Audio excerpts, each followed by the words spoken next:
സുരഭി, എങ്ങനെയുണ്ട് പുതിയ സാരി? ഈ സാരി എവിടുന്നാ? ഇഷ്ടദാനം. ഇഷ്ടദാനോ? ഇഷ്ടദാനം നീ ഇതിനു മുമ്പ് ഈ വാക്ക് കേട്ടിട്ടില്ല? ഞാൻ പറഞ്ഞുതരാം.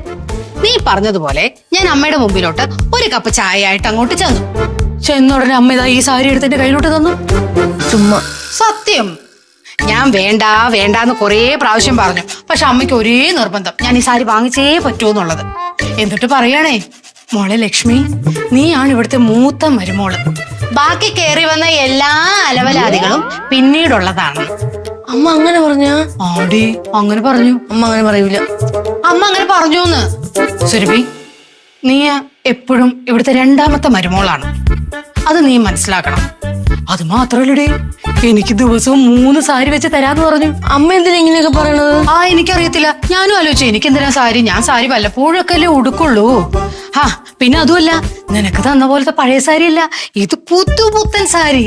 എന്റെ പഴയ സാരിയാണെന്ന് ചേച്ചിയുടെ ആര് പറഞ്ഞത്? അത് പോ സുരഭി. അമ്മ വേറെ ആര് പറയാൻ വേണ്ടിട്ട്? നീ വിഷമിക്കണ്ട. ഒരു കാര്യം ചെയ്യാം, ഞാനിത് ഒരു 1-2 വട്ടമൊക്കെ ഉടുത്തിട്ട് എനിക്ക് മടുക്കുമ്പോഴേ ഞാൻ നിനക്ക് തരാം. നീ ഉടുത്തോ. എന്റെ പട്ടിക്കാണ്. എന്നൊരു കാര്യം ചെയ്യാം, പട്ടിയെ അങ്ങോട്ട് വിളിക്കാം, ഞാൻ പട്ടിയെ ഉടുപ്പിക്കാം. മോളെ സുരഭി, എന്റെ ഉള്ളിലും ഉണ്ടടി ചെറിയ ചെറിയ വിജയം കുതിക്കുന്ന ഒരു മനസ്സ്.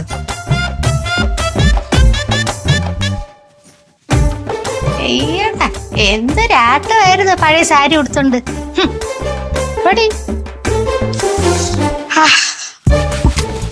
മതി വരുന്നത് എവിടെ കൊണ്ടേ ഞാൻ ഉടുക്കും ദൈവമേ.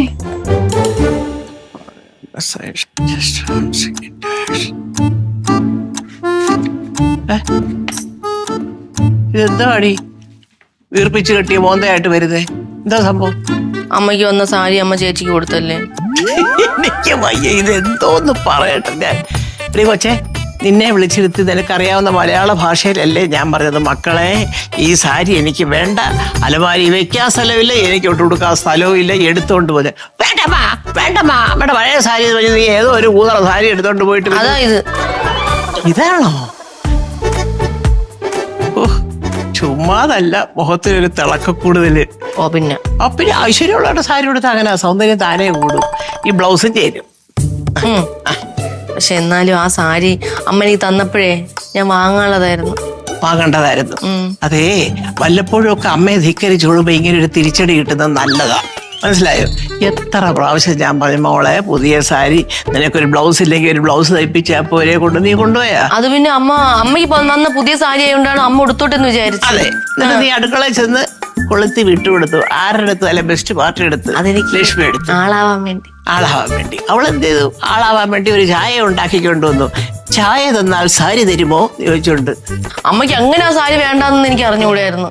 എടീ കൊച്ചേ, അവൾ ഇവിടെ വന്നേച്ച് ചോദിച്ചു ചായ തന്നാൽ സാരി തരുമെന്ന്. എനിക്ക് മനസ്സിലായില്ല ആദ്യം. കൊടുക്കാൻ പറഞ്ഞു, അമ്മ കണ്ടമ്മ സുരഭിക്ക് സാരി കൊടുത്തമ്മ എന്നൊക്കെ പറയുമ്പോൾ ഞാൻ പറഞ്ഞു, അയ്യോ സുരഭിക്ക് കൊടുത്ത പുതിയ സാരി ഇവിടെ ഇരിക്കുന്നു, അത് കൊണ്ടുപോകാതെ അവളൊരു പഴയ സാരി ആ മോളെ കൊണ്ടുപോയത് പറഞ്ഞപ്പോഴാണ് അവൾക്ക് ചിരി വന്നത്. അതിന് ചേച്ചി സാരി ഒന്നും ഉടുക്കൂലല്ലേ, ഞാനല്ലേ കൂടുതൽ സാരി കൊടുക്കണം, ഞാനും അമ്മയും. അപ്പൊ ഞാൻ എന്ത് ചെയ്യാൻ? ഇപ്പൊ ആരെ സാരി ഉടുപ്പിക്കണം ഞാൻ?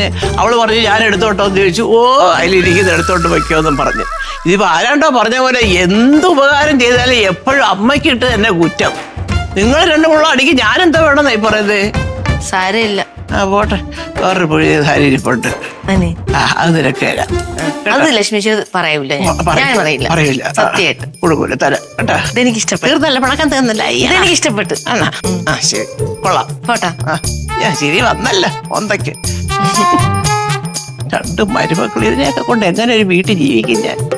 ശരാ, അവസാനം വല്ല ഊളപ്പാറ ഉതിരോട്ടത്തൊക്കെ ആയിരിക്കും എന്റെ അവസ്ഥ.